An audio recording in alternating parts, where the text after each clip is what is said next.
उत्तर प्रदेश की बीजेपी सरकार की मुश्किलें लगातार बढ़ती जा रही हैं। एक के बाद वो नाम सामने आ रहे हैं जो लगातार सरकार और खास तौर से नौकरशाही के खिलाफ मोर्चा खोल रहे हैं। अब इसमें एक और नया नाम जुड़ गया है। गोरखपुर क्षेत्र से आने वाले एमएलसी देवेंद्र प्रताप सिंह ने एक पत्र लिखा है और उसमें सीधे तौर पर जो भी सरकार की लोकप्रियता में जो कमी आई है और साथ ही साथ जो नतीजे अभी 2024 के लोकसभा चुनाव के आए हैं उसका ठीकरा पूरी तरीके से नौकरशाहों के ऊपर उन्होंने फोड़ा है। तमाम बातें उन्होंने उस पत्र में लिखी है और इसी पे आज के इस डेली डिस्कशन में हम चर्चा करेंगे। और इसके लिए हमारे साथ हमारे पॉलिटिकल एडिटर अभिषेक पांडे जी। अभिषेक पांडे जी, बहुत बहुत स्वागत है आपका।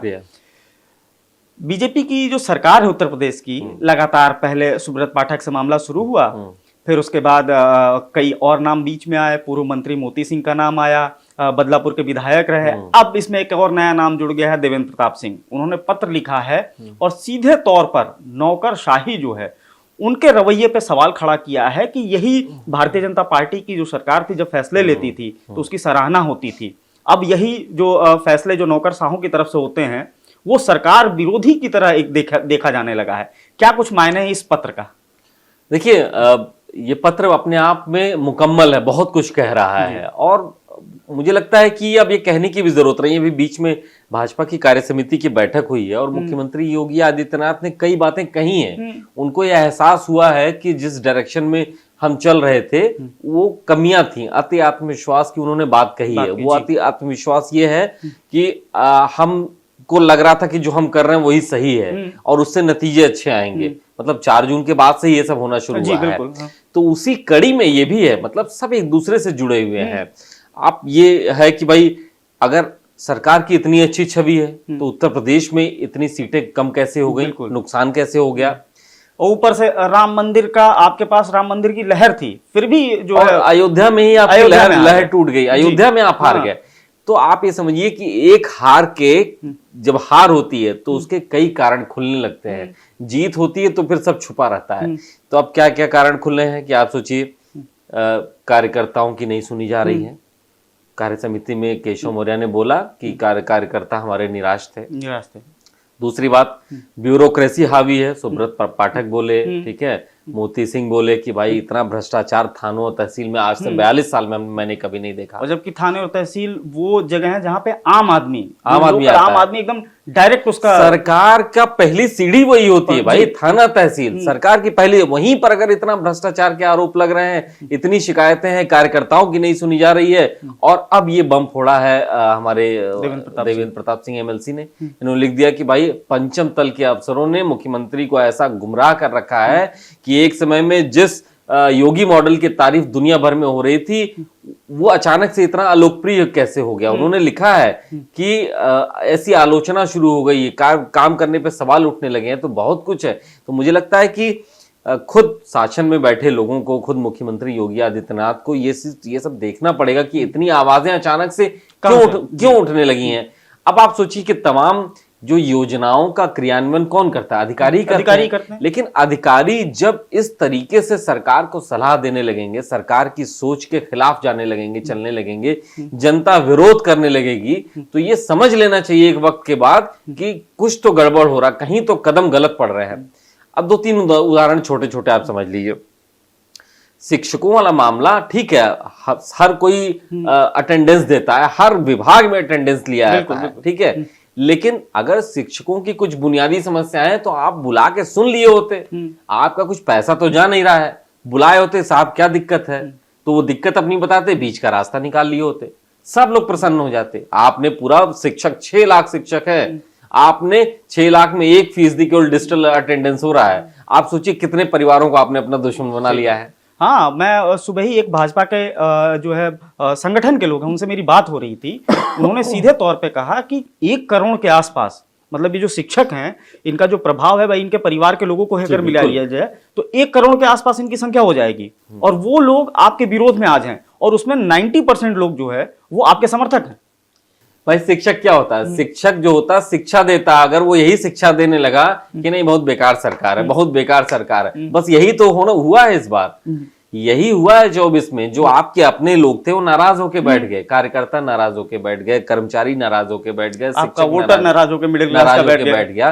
तो ये मुझे लगता है कि ये सब चीजें ऐसी हैं कि अब जब लोग बोलना शुरू हुए हैं तो मुझे लगता है उसका कुछ असर भी देखने को मिला है। छोटा सा असर मैं बताऊंगा कि लखनऊ में बड़े पैमाने पर जो बुलडोजर घूम रहे थे, उत्तर प्रदेश में जो बड़े पैमाने पर बुलडोजर घूम रहे थे, जहां अतिक्रमण हो रहा है बिना कोई सुनवाई के गिरा दे रहे थे, अब बुलडोजर थम गए हैं। बुलडोजर की कार्रवाई धीरी पड़ी है, इसलिए कि अब सुना जा रहा है भाई अगर कोई घर 40 साल से बना के रह रहा है, एक दिन आप पहुंचे अचानक से निशान लगाए और कहे हम गिराएंगे, 40 साल तक आप कहाँ थे? हाँ, पूरा का पूरा मोहल्ला आप साफ कर देंगे, तो ये आखिर आप किसको नाराज कर रहे हैं? सही बात। सुशासन के चक्कर में वेलफेयर, देश हित, लोक हित, जनता के हित में ही तो काम होना है। तो ये सब चीजें आपको सोचनी पड़ेंगी, देखनी पड़ेंगी कि गलत कौन है।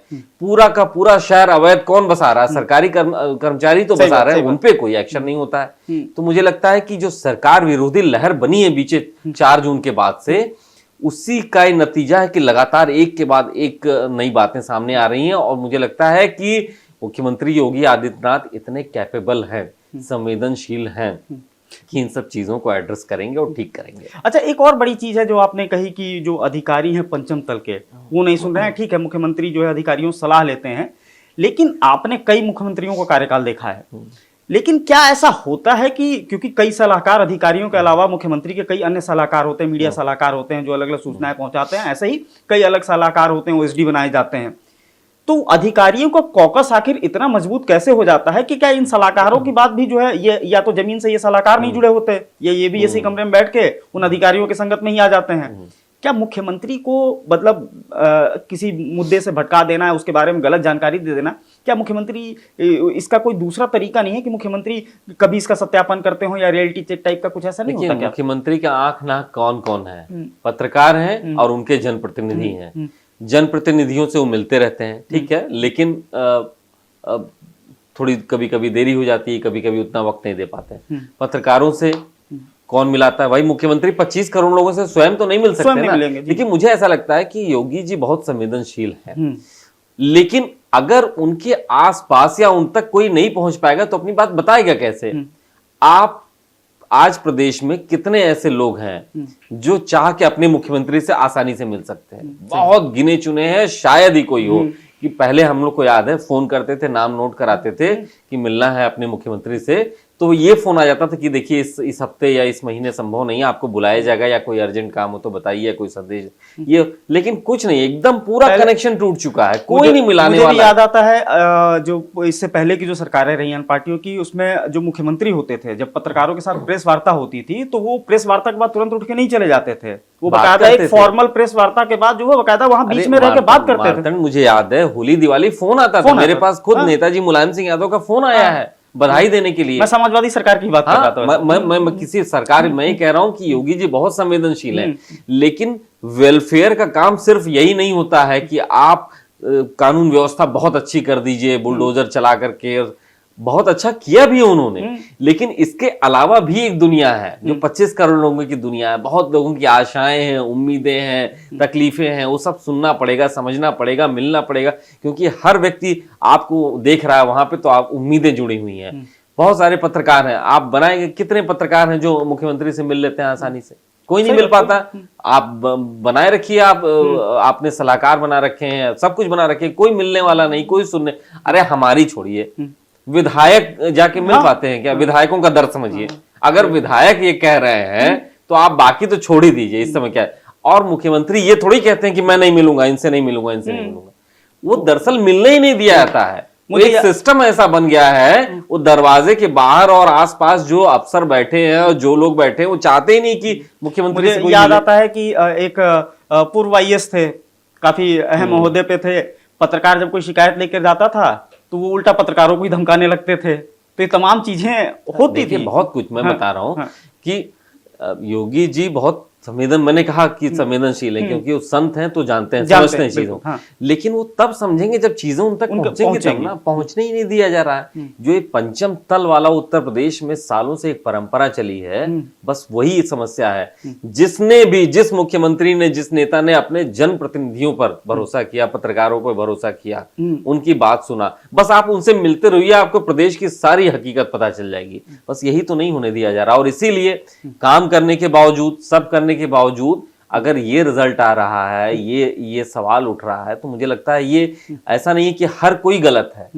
हो सकता है कुछ लोग गलत हों, कुछ लोग अपने निजी फायदे के लिए आरोप लगा रहे हो, लेकिन हर कोई नहीं गलत हो सकता। बिल्कुल, वो तो आपको नतीजों में सोचना दिखेगा। पड़ेगा। बिल्कुल तो बिल्कुल ये सोचना पड़ेगा कि आखिर इतना काम करने के बाद भी जिसका दावा सरकार करती है उसको वो नतीजों में परिवर्तित क्यों नहीं हो रही है, आखिर उत्तर प्रदेश में ये नतीजे क्यों आए। और इसके लिए सबसे जरूरी जो हमारी चर्चा में निकल कर आया कि जो वो कॉकस है अधिकारियों का, उसको तोड़ना पड़ेगा और अपने जो जनप्रतिनिधि हैं या सरकार या समाज के वो लोग जो कि सरकार तक अपनी सही बात पहुंचा पाए, उनके साथ संवाद स्थापित करना पड़ेगा।